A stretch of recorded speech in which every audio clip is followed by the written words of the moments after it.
एका शेतात 20 कोंबड्या आहेत, म्हणजे 20 कोंबड्याचे 20 डोके. 15 गायी आहेत, 15 गायीचे 15 डोके.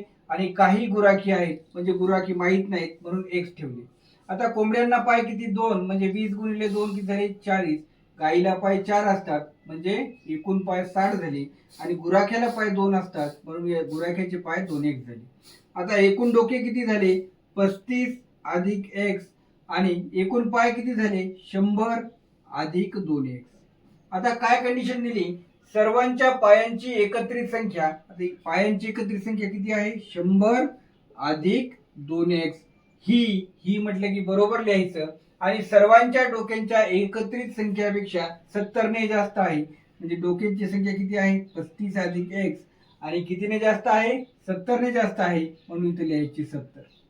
आता बघा, 100 अधिक 2x, 100 अधिक 2x बरोबर, इकडे काय झालं? 105 अधिक x. मग काय आलं? 2x वजा x बरोबर 105 वजा 100.